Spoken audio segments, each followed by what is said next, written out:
Well, welcome to State of Mind Talks, the new podcast series from State of Mind Sport. This is a series exploring transition, the complex emotional and mental backdrop to confronting and going through major change. I'm George Riley. Each episode, I'll be chatting to a familiar name from the world of sport.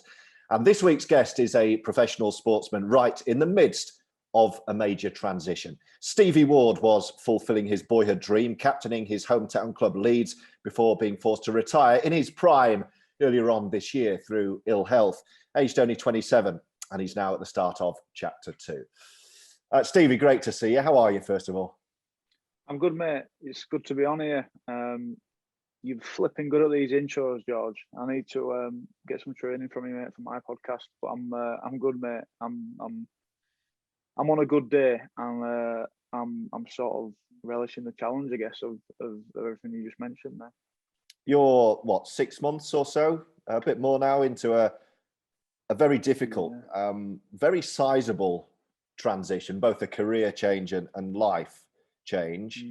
How has this period been since you announced that you weren't going to play again? Yeah, so it's around 6 months since I announced the retirement in January, but I think probably the writing were on the wall for me. Finishing playing come, the summer, back end of 2020, when I still wasn't getting better and I was still having issues with my brain, and migraines are still there, dizziness is still there, sensitivity to light, and all those sort of physical symptoms that you've mentioned that I've had, which are still continuing now. And it's I've been grieving the game. I've been grieving the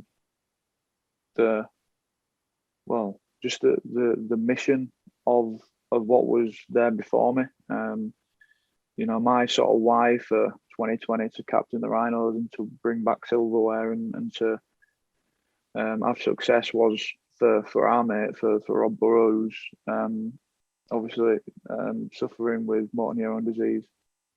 And, my why all of a sudden after hearing that news got skewed a little bit, and I had my own sort of neurological impairment and condition. And I got plunged into something that just wasn't something that I expected or desired. And that's what sometimes can happen with life. You just get presented with something completely out of the blue, and it's another challenge that you didn't expect. And it's been, the challenges have been grieving that job, that role. And James Graham put it pretty well when we had him on Mentality podcast, and I asked him about missing rugby. He's going to miss the game and the job.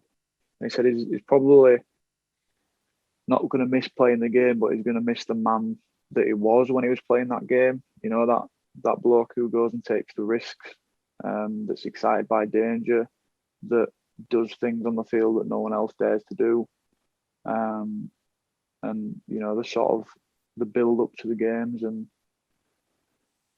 just watching the England game last night actually against Germany, just seeing the impact that scoring those goals had on everyone in the stadium, and being that guy in the arena that's cut through the nerves and adversity to actually get a result like that, and to the full stadium was rejoicing in those acts, and those goals, and what a game it was. And it's something that you're leaving behind, and I think you're grieving that man, but you also, it's like the Kubler-Ross model of grief.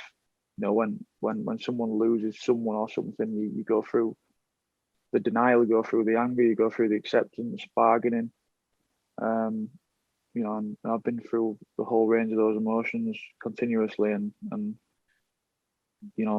later, as of late, I've probably been through the acceptance more than a lot of them, but it didn't stop the other ones raising their head too.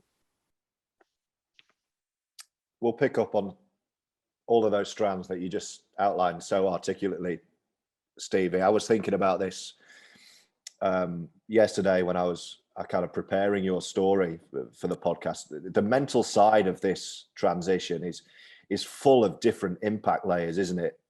It's not only the emotional unrest of going through change, the grief that you outline, the leaving a place where you've grown up at Leeds, the club. I guess there's an element perhaps of separation anxiety going on there as well. And then there's the very real mental scarring that the injury itself has left. And by that, I mean, the moods and the migraines, and, having seen a lot of you over the last few years, I know personally how much you have struggled with that. Yeah, man. I mean, I was at Leeds practically for, 12 years old is when I joined the scholarship, but a lot earlier before that I was putting myself mentally in that Leeds sort of set up and always aiming towards it. And my life revolved around Leeds Rhinos and that sort of mission that I had, and that I was lucky enough to have as a purpose since I was that young. I had an absolute conviction of where I was going to go and I would get there. I never let myself get carried away with it, but I just always quietly knew that I was working towards that at least. And mate, the people that I've played with and at the time, the Rhinos, the conveyor belt was full of incredible people and incredible players and characters. And I'd gone and played with a range of people that I'd watched from the South Stand, that I'd watched on telly, that I'd idolised. So just thinking about the actual, like the real sort of weight of what I was involved in. I'm not just stopping playing rugby. I'm not just stopping training and doing weights, but it's with a massive range of people that you get to spend time with and to learn from. And then inevitably, when I was getting older, 26, 27, to lead, and it's a big sort of pulling away from that. And there's been many times where there has been the sort of the questioning and the wondering of how you're going to fit into the next chapter of your life and how your relationship carries on with that past and with the club and the sport. It's adapting. I was a player, I was a captain, and it's adapting to what it is now, I guess. The processing of the different stages of grief and the working through, perhaps I'm talking about the acceptance here. Does it help when you remember the good times? And I'm thinking about, I'm wondering how much you remember about making your debut, the emotions around that, because that was the moment you did fulfill your boyhood dream of playing professional sport for your city, for your local club, which, I speak for myself as someone who had the burning desire to play football for Leeds United and obviously failed. There were so many of us like that, and you did it. Yeah, it's a good point. And I have to sort of remind myself, like you say, and there were times when I let myself feel it and acknowledge it, and take stock of where I was. And I probably did that towards the back end of my career, especially because I was in and out of the team a lot with injuries, and I became a professional at comebacks and playing in front of that South Stand and knowing what they deserved and what they wanted, and all of that backdrop of the obsession to get to that point and to serve that role. I kid myself and remind myself, you see people like Calvin Phillips now for Leeds United and, doing what they're doing and expressing their skill and talent and leadership and ability for the town and the city that they've loved. I'm so lucky to have done that. And it's something that I'm always going to remember and always going to feel proud of. And it's a shame that it's had to end early, but I've also got to like you say, count my lucky stars for how I've ended up getting to that point and actually having been able to do it too. I was actually on air. I remember, was it your debut in the Boxing Day friendly? Was that your Leeds debut? So there was a Boxing Day friendly that I played. Like, I guess that's probably not classed as your debut. That wasn't your professional debut. That was because the reason I remember that is because, not to go off on a tangent, because I was on air presenting a radio show. Do you remember? And I was saying, yeah. One of these mundane text punts that we do. What are you doing today? What sport are you going to do today? And I got a text into the program saying, I'm off to Headingley to watch my son make his Leeds Rhinos debut. Yeah. And I read it out and said, look, let me know who you are. And she said, oh, it's Anne Ward, my son Stevie. So, and that was I'd never heard of you. And that was, I think of that a lot. I was like, how proud she was at that moment. Yeah. Oh, mate, it was mega. And, I went on from that game. I played first team full debut. It was away at Saints, and we all dyed our hair red for sport relief. Oh, I remember that too, yeah. Yeah, and we got spanked, and I had the red mohawk for the game. I thought, if I'm going to dye my hair red, I might as well make it look flipping decent. So I had that game, and I think JP, he dyed his hair red, and everyone else had sort of dyed it black. Coming off the back end of those games, and everyone walking around with green hair eventually for the next few weeks. I think JP got an extra 5 years on his deal after doing that. But he were mate, that game flipping heck. If there's anything to say about my career, it's been up and down and skew with and here, there, and everywhere. Making my debut in that fashion were outstanding and something that I just couldn't wait to do as a player. I was just so excited to do it, and obviously I went on to a few weeks after collecting my A-levels, played at Wembley at standoff, and we lost that final Challenge Cup, but I'd managed to win one at the back end of that year at Old Trafford. So it was like, I was still meant to be dreaming of those things, and I managed to do it in reality, which was absolutely mega, and I couldn't have asked for anything more, I think, in that year. What were your A-levels? I can't remember. Was that 2012? That was 2012. I got an A in PE, obviously. Sure. And then B in English language and B in English literature. So in the same year that you played Challenge Cup final, grand final. Yeah, a few weeks after that, I'd played at Wembley. So it was flipping. Yeah, it was a lot. It was a lot for an 18-year-old, and I looked like a 12-year-old boy. I shouldn't have been allowed to play really, but there you go. That team, you mentioned a few of the big names already. Well, we'll talk a bit more about Rob Burrow in due course, but you mentioned JP, Jamie Peacock, Danny Maguire, Kevin Sinfield. You were surrounded by people who would have been your idols, your heroes in that team. How were you as a teenager able to maintain a kind of mental and emotional equilibrium, if you like, when at times it must have felt, if you allowed yourself a little look around, like you'd won a competition? Yeah, yeah. I was just so like focused, mate, on. It's so good, mate, when you're younger, because it's almost like you're so fixated on your why, and you need to prove a point. You need to get respect from your elders. You need to get respect from these players that have been there and done it. And you're just so desperate for that. You're so desperate to impress them and to put a shift in and to work hard for your team. And I never wavered from that. I never got distracted from it.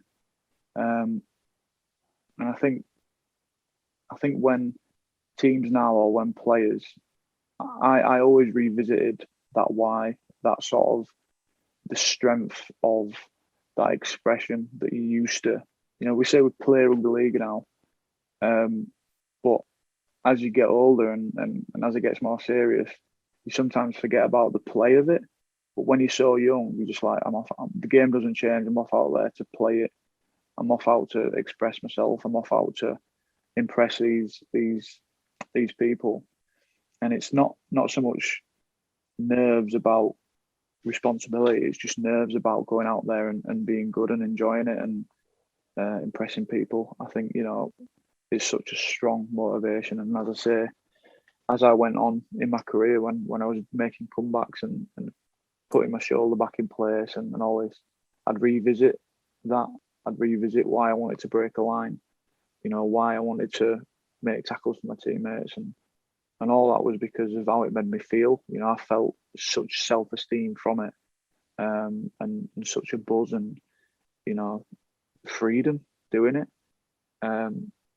So when you're going into games in semi-finals, when you're going to games at finals, if you can bring yourself back to that place, that sort of, and sink yourself into that emotion and sort of space where it's like, oh my God, I'm playing for Leeds Rhinos against Warrington, in the opening game of the Super League. That young version of me, if I can sink into that and sort of play without any weight on my shoulders, that's what I'd go and do and sort of rectify that. I think, a lot of the game as you're getting older, I think you need to find those edges, and I think we were great at the Rhinos of being able to lift that weight off our shoulders when it came to playoff time and when it came to the big games and the finals, and focus your mind into a sport which brings those performances and that freedom and just excitement to be the best. Just leaping briefly back from there into the present and picking up on what you just said about your why at that time, is that one of your big challenges now in terms of managing day to day, the transition you're on? It's that buzz and that freedom, which was your why, has gone. So you've got to replace that somehow. Yeah, and I'm lucky, George, because I've had that many spells where I've been injured and I've had to question what I do when I don't play rugby. So I've almost done a lot of the work. And just as I knew that I was coming up to retiring and I knew that I wouldn't be in the game anymore, I sort of, just like you would train for a marathon, or just like you would train for a big event, a triathlon, I knew that I had one of the biggest challenges coming up, which was stepping away from the game, stopping playing, being without that sort of social network that we all have in rugby league, and being without that structure. So I knew that I had to put things in place. I knew that I had to get myself training for that and ready for that, and in the best place to cope with what was going to come at me. So that's why I'd practice gratitude every day. That's why I meditate every day. And that's why I created Mentality of All membership, to have a group of men that are on that same wavelength, that want to create the best buffer against the hard times, but also to capitalise on the good times too. And I think my why sort of has shifted a lot in my life, and it's probably had to do with the amount of injuries and turmoil that I've put myself through. And I think I noticed at one point, with the injuries, the comebacks, the highs of the finals and successes, that I was on a bit of a cycle in my career, and I couldn't really change that cycle. I realised that I'd come back and there'd still be another injury, and it wouldn't just be plain sailing like it was when I was 18.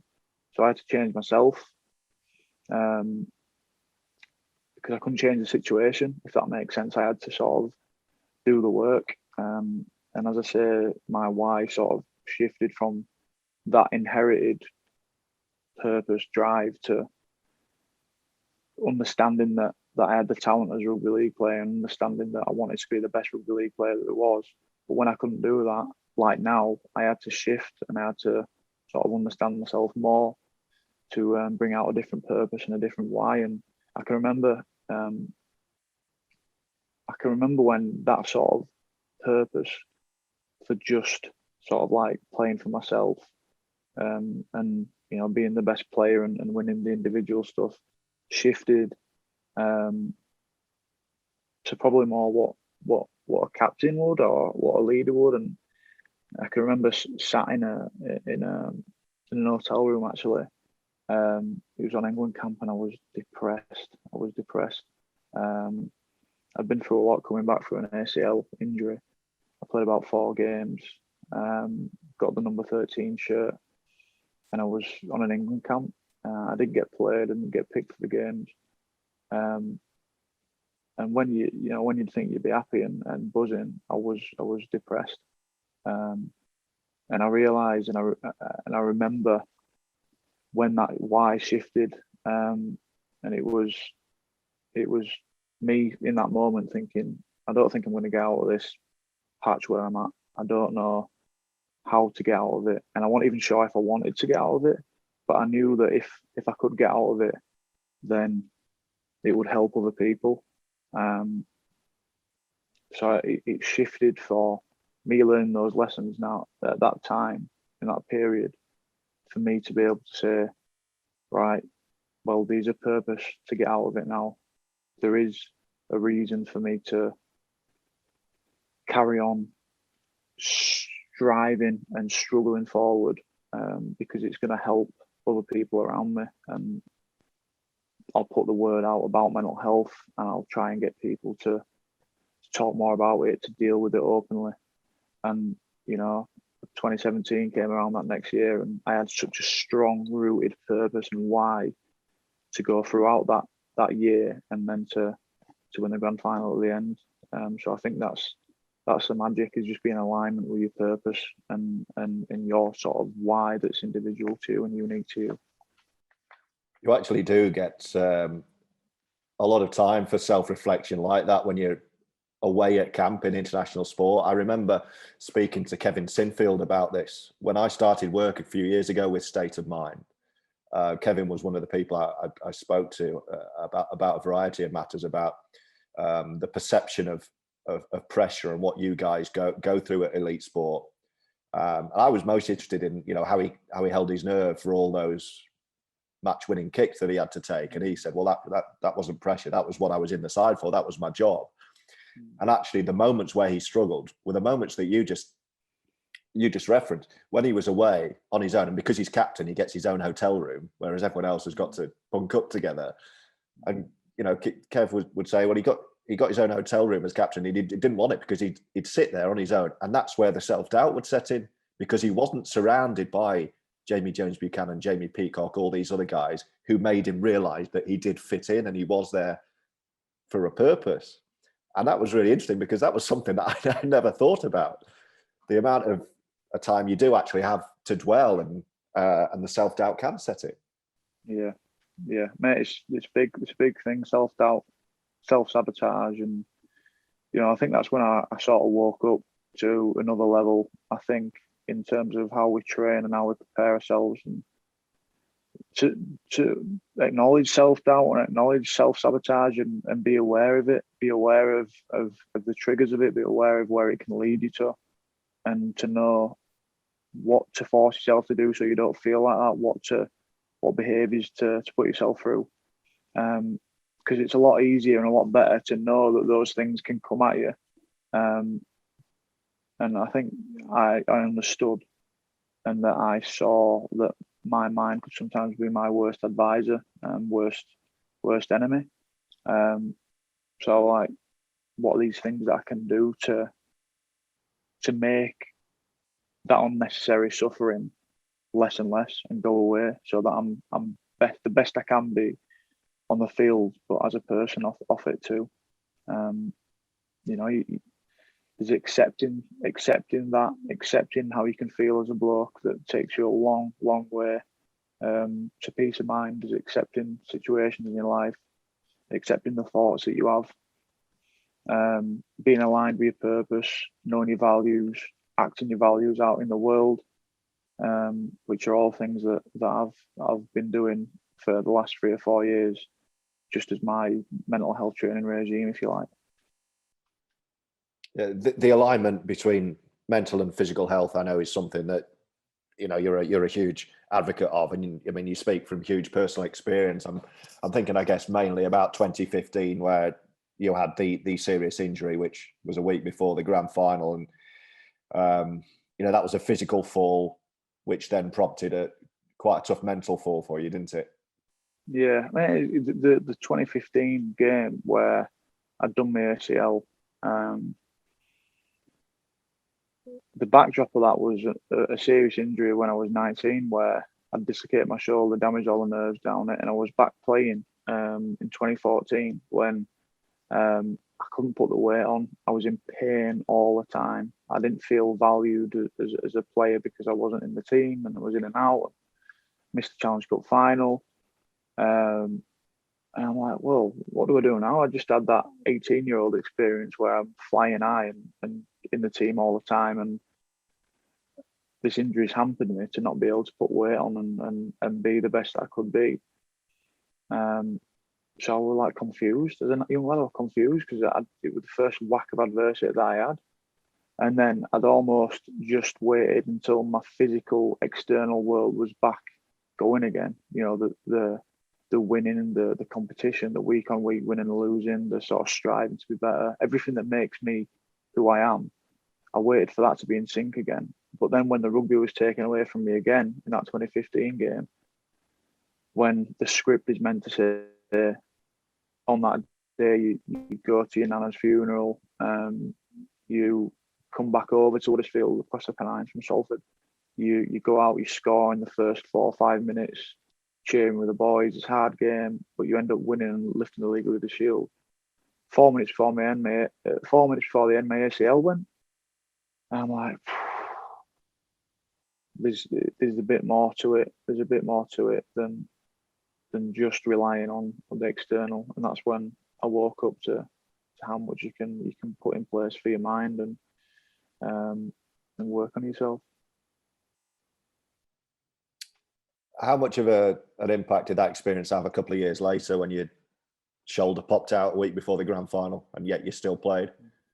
I revisited that space. I was bottom of the barrel. I was like,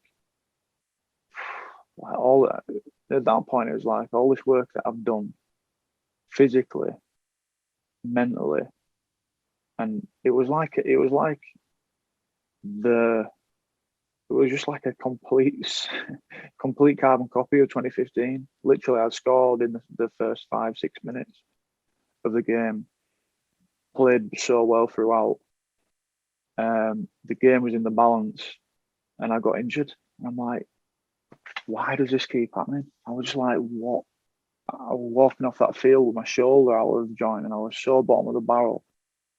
I'm like, why does this keep happening? When am I going to catch a break? I was like literally walking off the field and I was thinking about what I'm going to do leaving the game. I was like, I can't do with it anymore. I can't do with the ups and downs anymore. There's got to be an alternative. So I think that backdrop of stuff that I'd understood and worked out in the previous years allowed me, after being up for 12, 14 hours at night with my shoulder out of joint, to go into theatre and get it put back in place and worked on while I was asleep. After some moping around, the Saturday and Sunday, it was Sunday night, I just decided, nah, I'm playing here. I just thought I'm not being the victim. I'm not waiting until next year. I was texting teammates, you know, there were blokes texting me, Singo, you know, Adam Cuthbertson. These characters in the team were texting me saying, look, we'll make you tackles for you if you need us to. And I was thinking back about like the experiences that I had as a young kid, playing when I shouldn't have played with sore shoulders. You know, there was one time where I dislocated my AC joint playing Bulldogs at school. 2 weeks later, I wanted to play for Chilwell Chiefs against Featherstone Lions because I didn't want to get beat by as much. So I put some bubble wrap on my shoulders and then big stag pads. I can remember a certain tackle that I'd done in that game and it had held up and it just carried on working. So I thought if there's any game I'm going to play with sore shoulders, it's the grand final in 2017. And we're going to win it. And it's going to be a hell of an occasion.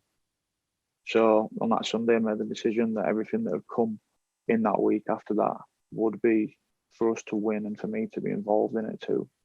So it was like a whirlwind, mate. It was like, I can remember saying, like, it's on a smaller level, much smaller level, it was a bit like a near-death experience, everything being ripped away from you, but then having the opportunity to go, nah, it's that's not happening. I'm doing it. I'm doing it, and there was no pressure on me to you know, if I went on and tried it, then I tried it. You know, there was no pressure of failure. I just went into the game like thinking taking it all in like a baby, like taking every moment in and being so excited and so like in the moment, and grateful for that final, and grateful to be involved in it with, you know, Rob Burrow, Danny Maguire, and the journey that we'd been on as a team was just remarkable. So yeah, it was mental. It was mental.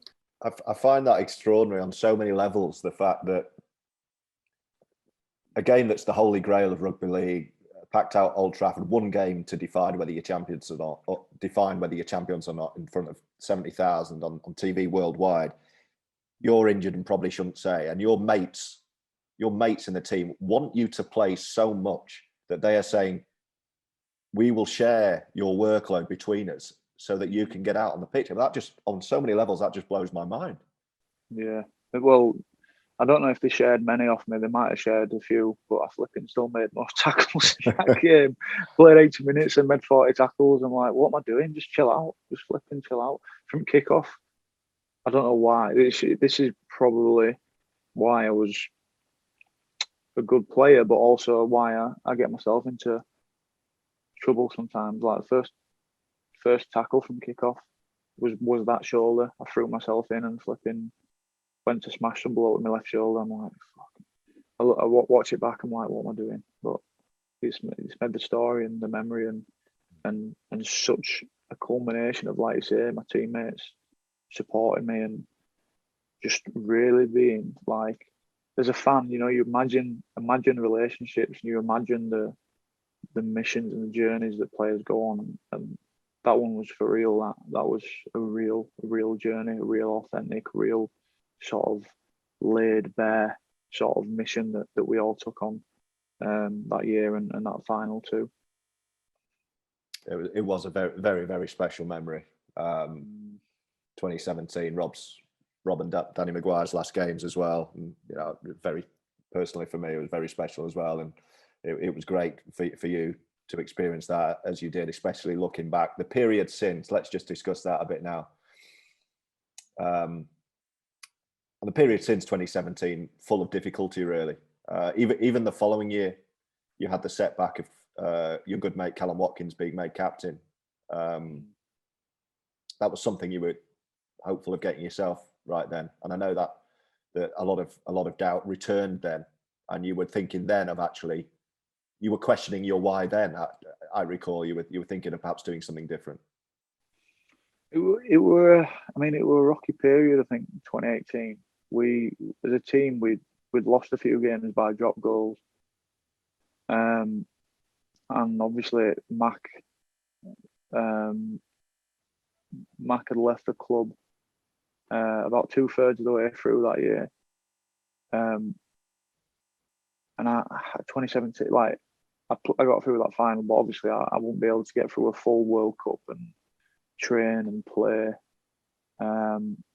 and that means that I've not actually played for England.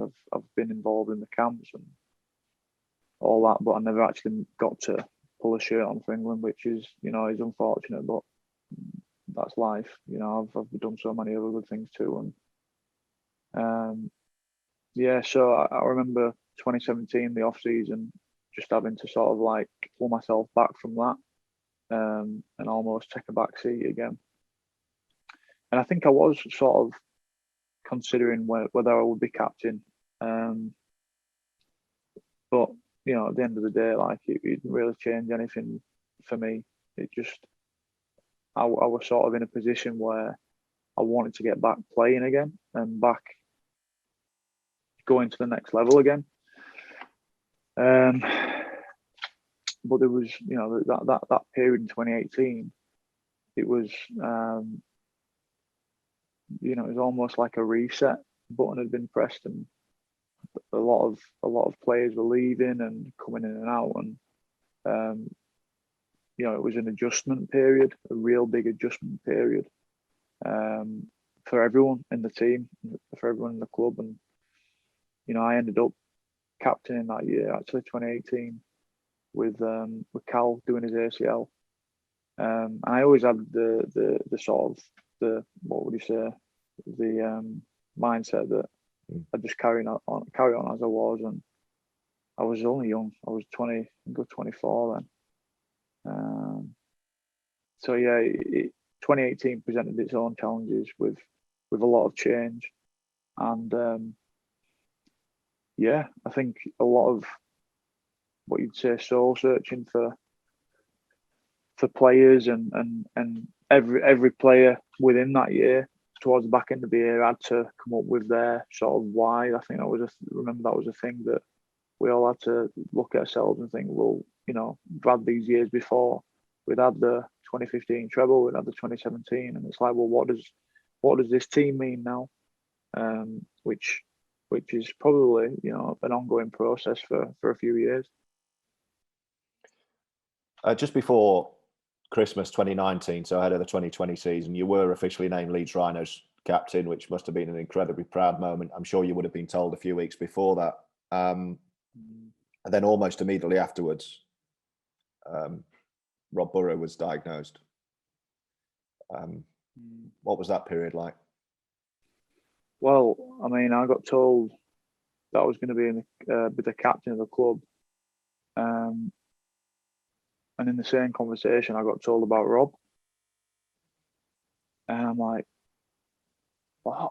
Like, all of a sudden, things just got a lot more important. Yeah, so, I mean, we're talking about being a kid and envisioning your career and what happens, and you know, when you finally get made captain. I got told about Rob, and I'm like, what? So yeah, that year all of a sudden got very, very important, and it was a bit of a shock. It was obviously a massive shock, and I can remember weeping for many, many nights, many weeks actually, on and off. And you know, like I'm a player that, like, we talked about, like the journeys and the special sort of camaraderie that we had at that time, and the people that I spent time with, and how we'd play for each other. But I put my life on the line playing rugby league, like, and I have done time and time again. You know, so there wasn't any question for whether I could do it as a captain, because I knew that I would put my life on the line, and I'd play no matter what. And you know, that sort of set up what I wanted to sort of get the guys together after some work that I'd done with 2019. You know, we really sort of understood our own sort of collective why, our own sort of values, and Rob became a big part of our ambition as a team, and something that I'd set an intention for to play that year for Rob. And obviously I've been put onto a different challenge, and something that I'm still struggling with now. So weird ending. But I'd like to think that some of the work that I do on concussion, some of the work that I do with mental health is still helping the cause for what Rob's going through, and helping, hopefully, players not to suffer going forward, to the length that Rob is, and to the length that, you know, I'm a lot smaller and a lot more of a lesser sort of injury than what Rob was dealing with. But you know, if we have to set that dynamic up in how people and the landscape of concussion and brain injuries and neurological conditions, then we will do that. It's an extraordinary, that period is an extraordinary kind of reminder of how quickly and how dramatically lives can change. Obviously for Rob and his family and all his friends. But that period for you, literally a split second from recognition that your boyhood dream of playing and captaining your hometown club was being realised, to learning that one of your idols and one of your closest friends was dying, having to get your head around that, and then finally getting out on the pitch early in the new year and suffering a concussion in your first match that would actually bring an end to your playing career prematurely. So your dreams of being captain and what you could achieve as captain of your team never had a chance of getting going. Yeah, it's true. It's true. I'd like to think that in 2019, some of the work that I'd done off the field with the boys in terms of meetings, values, purpose sort of meetings, and opening up the floor for what we expected of ourselves and each other, brought us together a lot more and brought us onto a sort of even sort of keel or a springboard for what would go on to do in the future. In 2020, we obviously won the Challenge Cup. Right after getting knocked out of the Challenge Cup the previous year against Bradford, that's when we sort of started that, taking hold of it and started those meetings. And I'd like to think that I've had an impact on that, and it wasn't so much on the pitch, but it was what I could control and what I could do. But yeah, the fairy tale sort of ending for me was not going to happen in the year of 2020 or going forward, and that was, throughout the 2020 period, it was a constant sort of like pulling away or peeling away from that slowly, day by day, when everyone's at home and locked down and the games come back, and I wasn't involved in it. I wasn't able to play. I wasn't able to train, even still not able to train and exercise properly. That were tough. There was a lot of doubt around you as well at that time, fairly unfairly, just because nobody knew what was going on. I got asked a lot because I saw you a lot at the time. Everyone was saying, "Well, what's going on with Stevie?" No one knew why you weren't playing, and I guess probably because of your previous injuries, that people just thought, "Oh, Steve is injured again." I don't think anyone realised it was a lot more serious than that. Yeah, man, and it's like you can't see it. People can't see it, and I can understand it's because you can't physically see it and understand it's an ailment that you're gonna sort of, people don't get the ins and outs of it. You've got to spell it out and talk to people about it, and people see flashes. Rugby league people just crack on, as you did in the 2017 grand final with the dislocation. Well, yeah, that's it. And I think there's probably many players. Well, I know there's many players that do crack on with it. But yeah, it's a complex injury, and it's something that's still with me today. I'm sort of trying not to talk too quick and fast right now because I'm in migraine mode. I've been in the last 2 weeks. But it's a real hard thing to deal with. And that rugby player in me is the one that just cracks on and just goes to the next level, runs through it, trains for it. This doesn't allow that to happen. This is the biggest sort of opponent I've had, really. So you've had to or are having to completely change your mindset. That's another element, I guess, of transition, that your mindset as a professional sportsman is not particularly helpful for you right now in this transitional period that you're on. You've had to change that. Exactly, mate. It's like the softer side of it, being kind to yourself, accepting yourself, accepting what's happened, accepting other people. It's not in the same track or groove as the one where you're getting ready to play a game of rugby and training and lifting the weights and pushing yourself. It's more sitting. It's more of a tender sort of training you've got to do. It's sort of like the opposite. You've got to bring a softer side to it. You've got to be kind to yourself, and just acknowledge stuff that's happening externally and internally. So yeah, I've had to do that a lot over the last few years to to cope with the stress and the turmoil that I've had to go through at different periods in my career too. When you announced your retirement and your reasons for it at a very young age of 27, I mean, you'd basically been working towards that for a year. How difficult was that period for you, for those around you, your circle? Because I know your moods were all over the place as well. And I know your family and some of your friends were very, very worried about the way you were.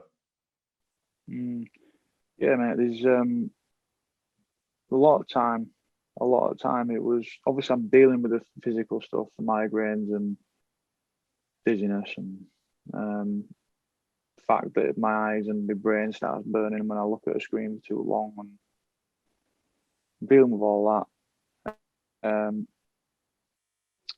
And I've had to work on the fact that a lot of the time I was angry. I've been angry a lot of the time, a lot of periods, flashes of anger, and not much of an outlet to take out on. I can't go on and run. I can't go and smash blokes up on a Friday night on the field, that is.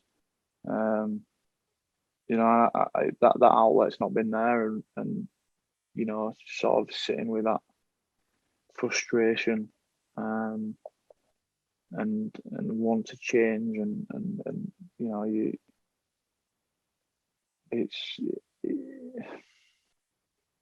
I'm quite good at controlling emotions and being adept at them, but with concussion, it's like the capacity to control it and the threshold of it is a lot lower.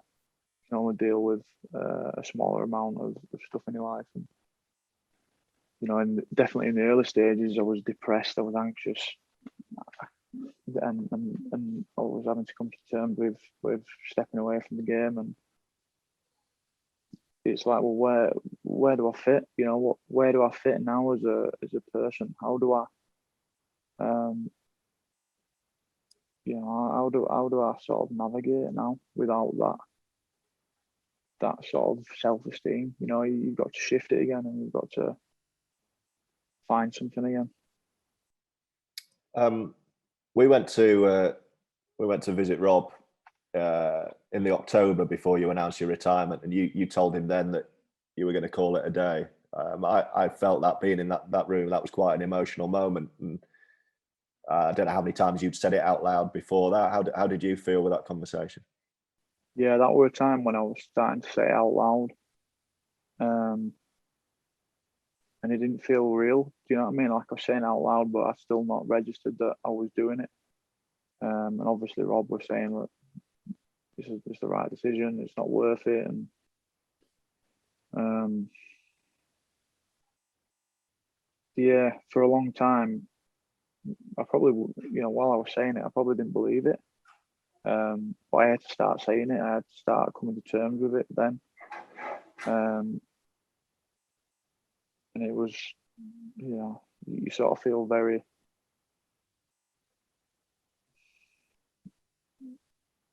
yeah, especially saying it to Rob, you're saying it to someone who you've shared those experiences with, and knows, Rob knows the length of my career, the time span of my career, and what I've been through, what I've done, what I've not done. You know, and it's like saying to Rob, look, I'm having to stop this, which obviously Rob's had to do. And yeah, it is a bit of a peeling away from and saying goodbye to something which you're not sure whether you're ready to say goodbye to it. But I had to start doing it. I had to start coming to terms with it. And you know, every now and then I'll be in denial mode, because I'll be thinking about that version of myself being on the field and literally putting my life on the line and my body on the line for your teammates. And then to sort of understand that, and at 27 to know that I'm not going to be doing that again is a bit strange. But I'm managing all right at the minute. I'm managing all right, and I'm keeping busy. And you know, I'm my purpose and my why is definitely taking another vehicle at the minute. Do you have any regrets about the path you chose in playing professional rugby, given the injuries and the damage that it's done to you? No, I have no regrets, mate. No regrets. Like, it's like anything, there's good and bad in everything, you know. Like, I could sit and talk about the injuries and the turmoil, but I've had some incredible moments where I felt top of the world, and you know, it's been my life, mate. Do you know what I mean? It's almost like I could never say that because I'd be regretting my life. Rugby league has been my life. It's been who I am, and it's taught me so much. I've met people from the consequences of playing rugby league, and I'm happy, and I'm measured, and I'm enjoying this challenge. Because that's what I'm seeing it as, a challenge, as a test, and as the next level to go on to now. Like, you know, I feel like I've almost like I graduated school, went into play at Wembley and Old Trafford straight after that, and you know, hopefully I'm graduating to something new and to take my life in another direction, and I'm happy to see what happens with it. As Lee Breer said on the first episode of this transition series, life is a journey. As a final point, how would you sum up your outlook on life as it is now? Your perspective on life? Bit of an adventure. Life's a bit of an adventure, mate. I think the work that I've done to allow those perspectives to come in is a lot. But you know, life is an adventure, and you know, I'm trying to put down the feelings of judgment and all of those sort of negative emotions, and just be all right with them, accept the roller coaster, and just go with the flow of life. You know, take my hands off the wheel, so to speak, and just see where I go and see what happens. Because you know, I think I've always been one for wanting to have that adventure, to meet new people, to meet different people, to experience different highs and experience different lows. So I'm open to that, mate. I'd say that I'm open to life at the minute and what that might bring. Well, it's been great chatting to you. I appreciate you coming on. Thank you, mate. The State of Mind podcast. Thank you very much. Take care, and we will see you next time.